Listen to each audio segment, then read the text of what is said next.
అది కూడా మేము యాక్టివేట్ చేశాము. ఫుల్ ప్రొడక్షన్కి మేము తీసుకొచ్చాము. గతంలో కూడా ఇలాంటి పరిస్థితి వస్తే ఆనాడు వాజ్పేయి గారు చంద్రబాబు నాయుడు గారు కలిసి విశాఖ ఉక్కుని కాపాడారు. ఈరోజు మోడీ గారు చంద్రబాబు నాయుడు గారు కలిసి మళ్ళీ విశాఖ ఉక్కుని కాపాడుతున్నారు. సో అపోహలు ఏం అవసరం లేదు. విశాఖ ఉక్కుని ప్రైవేటీకరణ జరగనీయం. కానీ విశాఖ ఉక్కు ప్రాఫిట్లో నడవాలని మేము అందరం కోరుకుంటున్నాం. ఎందుకంటే పదే పదే బెయిలౌట్లు ఇస్తాం కరెక్ట్ కాదు. ప్రాఫిట్లో నడవాలి, దానికి అందరూ సహకరించాలి. విశాఖ ఉక్కుకి సంబంధించిన భూమి 1 ఎకరం కాదు కదా, 1 గజం ఏ ఒరిజినల్ ఇంటెన్షన్కి ఇచ్చారో దానికే వాడతాం తప్ప వేరే దానికి డైవర్ట్ చేయాలన్న ఆలోచన ఎన్డీఏ ప్రభుత్వానికి లేదు.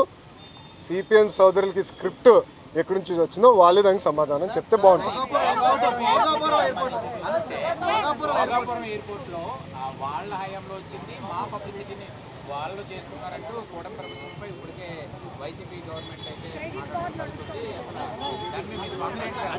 అమ్మా ఒక మాట చెప్పాలి, క్రెడిట్ కోసం మేము ఇక్కడ ఎవరు పోరాడట్లేదు. పని చేసేదానికి ప్రజలకి పెద్ద ఎత్తున ఉద్యోగాలు ఉపాధి కల్పించడానికి మేము అహర్నిశలు కష్టపడుతున్నాము. దయచేసి అది గుర్తుపెట్టుకోండి.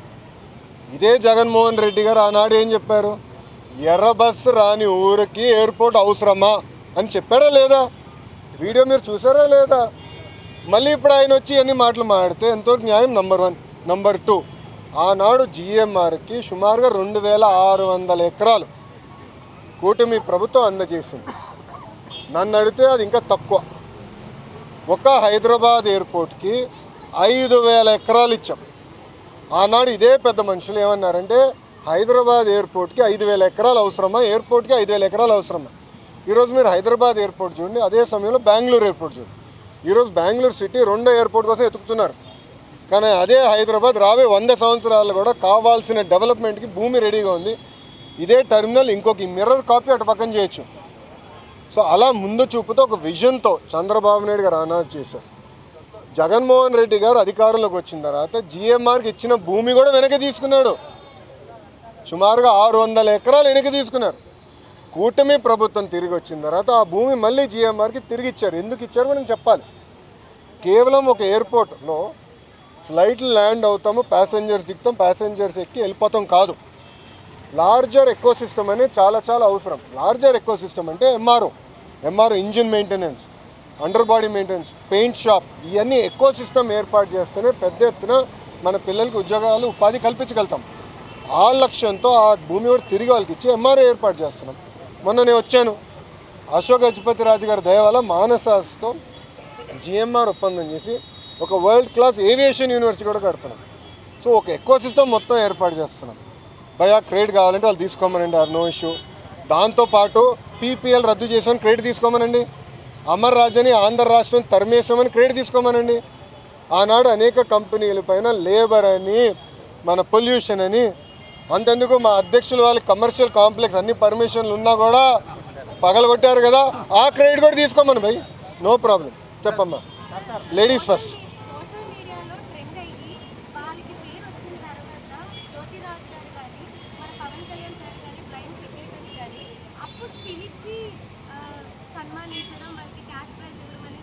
అవునమ్మా, అమ్మా అగ్రీ అమ్మా. ఇప్పుడు ఏంటంటే స్పోర్టింగ్ ఎకో సిస్టమ్ మొత్తం మనం క్రియేట్ చేయాల్సిన అవసరం ఉంది. అందుకే మీరు చూస్తే నేను ఇండియన్ ఉమెన్ క్రికెట్ టీంని మీరందరూ గుర్తించిన ముందర నేను కలిసిన వాళ్ళు. అప్పుడు మితాలి గారిని కలిసాం. మితాలి గారిని ఏకంగా ఒక అడ్వైజర్గా ఆంధ్ర క్రికెట్ అసోసియేషన్ అడ్వైజర్గా నియమించాం. సో మితాలి గారితో కూడా మేము ఏం మాట్లాడాలంటే షీ ప్లేస్ అని ఒక ప్రోగ్రామ్ రూపొందిద్దాం. అంటే మహిళలు పెద్ద ఎత్తున ఒక క్రికెట్లో, ఇప్పుడు అదేవిధంగా మన వెయిట్ లిఫ్టింగ్లో కానివ్వండి, మన ట్రాక్ అండ్ ఫీల్డ్లో కానివ్వండి, చెస్లో కానివ్వండి, ఇట్లా పెద్ద ఎత్తున ఎట్లా ప్రోత్సహించాలి దానిపైన ఒక పాలసీ ఫ్రేమ్వర్క్ మేము తీసుకొస్తున్నాం. But it is a continuous effort. There is no short cut, there is no simple solution to it. దీంతోపాటు నేను మన ఆస్ట్రేలియాకి వెళ్ళాను.